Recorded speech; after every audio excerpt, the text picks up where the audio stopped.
मुग्धा और उसकी सास के बीच पूरा समय सास के किसी न किसी काम को लेकर मतभेद चलते ही रहते हैं।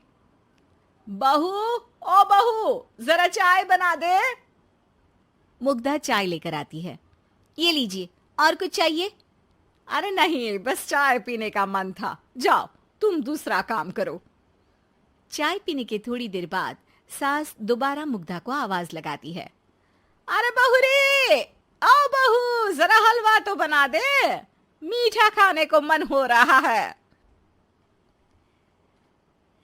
इसी तरह मुग्धा की सास पूरा समय कोई ना कोई काम बताकर उसे रसोई से बाहर तक निकलने नहीं देती। कभी चाय, कभी हलवा, कभी पानी तो कभी दूध, हर समय खाने को चाहिए और उसके लिए अपने हाथ पैर बिल्कुल नहीं हिलाने। परेशान किया हुआ है इन्होंने। सास की जबरदस्ती परेशान करने की आदतों से दुखी मुग्धा एक शाम सचिन के साथ अपने कमरे में बैठी हुई बात कर रही होती है। सुनो जी, मम्मी जी की ये जानबूझकर मुझे परेशान करने की फरमाइशों से मैं बहुत फ्रस्ट्रेट हो चुकी हूँ। पूरे दिन में एक सेकंड का आराम नहीं मिलता।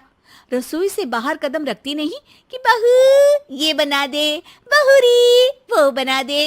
अरे इनकी फरमाइशें चलती ही रहती है। अरे मुग्धा, माँ खाने की शौकीन है, पर उम्र हो चली है, खुद खाना नहीं बना सकती, इसलिए तुमसे बोलती है। अरे तो शौक भी उम्र देख कर रखने चाहिए ना। समझ में नहीं आता, हर समय फेविकॉल का जोड़ लगाए सोफे से चिपकी बैठी रहती है। इतना सब डाइजेस्ट कैसे हो जाता है उन्हें? अरे तुम मेरी माँ से इतनी नफरत कैसे कर सकती हो? मैं उनसे नफरत नहीं करती जी, बस परेशान हूँ। जहां मुग्धा अपने पति से ये सब बोल रही होती है, वहीं उसकी सास भी कमरे के बाहर दरवाजे से कान लगाए सारी बातें सुन रही होती है और अगली दोपहर रसोई में मुग्धा के पास जाती है। बहू, आज ना मेरा कुछ मसालेदार खाने का मन है। तो चाय बना दूं? मुझे बहुत पसंद है। अरे ना, ऐसा कर लिट्टी चोखा बना ले। और हाँ, जितना मसाला बातों में मिलाकर पति को सुनाती हो ना, सब्जी में भी वैसे ही डाला करो, खाना स्वादिष्ट बनेगा। सास की बात सुनकर मुग्धा हैरान रह जाती है। मतलब अब पूरा समय मुझ पर हुक्म चलाने के साथ बंद कमरे में हुई पति पत्नी की बीच की बातें भी सुनती है? अरे बात जब मेरी थी तो सुनने में क्या दिक्कत है? ये कहकर सास वहां से चली जाती है। अरे अब तो हद पार हो गई। इस तरह से तो ये मेरा जीना मुश्किल कर देंगी।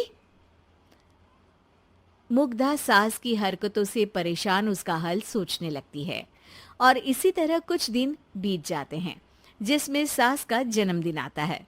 मुग्धा बहुत खुशी के साथ अपनी सास को एंड्रॉयड मोबाइल गिफ्ट करती है। मम्मी, आपको सबसे बात करने के लिए बहुत दिक्कत होती है ना?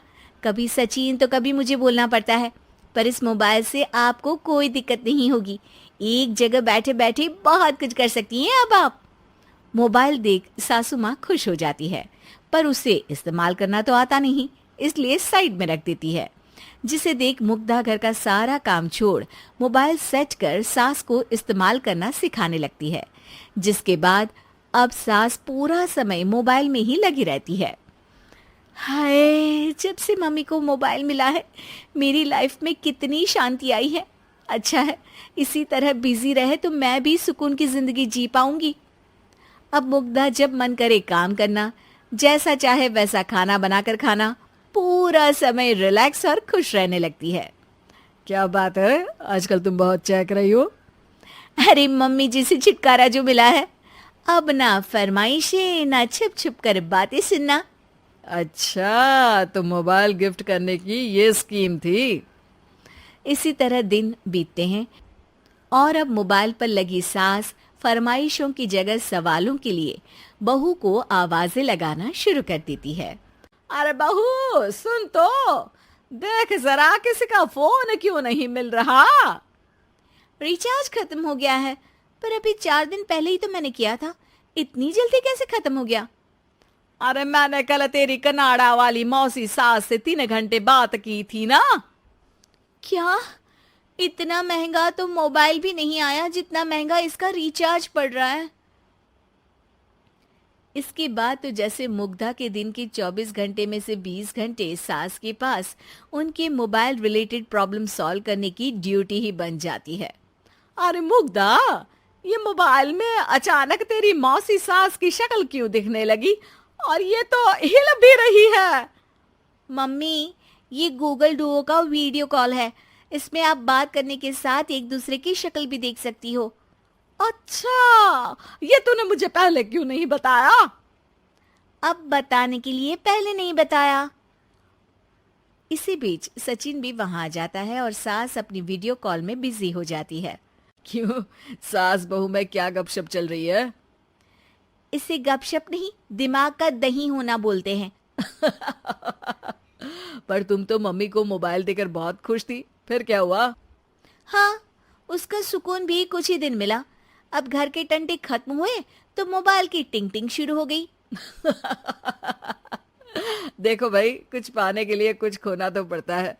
आखिर तुमने मोबाइल अपने फायदे के लिए ही तो दिया है, तो फिर सवालों के जवाब भी देने पड़ेंगे, क्योंकि जब तक उनके हाथ में ये फुंथरू रहेगा, तुम्हारी लाइफ में प्राइवेसी और सुकून रहेंगे। कहने का मतलब है अगर इससे प्यार बढ़े तो दाग अच्छे हैं। अरे मुझे पहले दिन से ही पता है मोबाइल किस मकसद से दिया गया है। भूलो मत, इससे पहले मैं बातें ही सुनती थी। सास की ये बात सुनकर मुग्धा शॉक में और सचिन हंसता रह जाता है।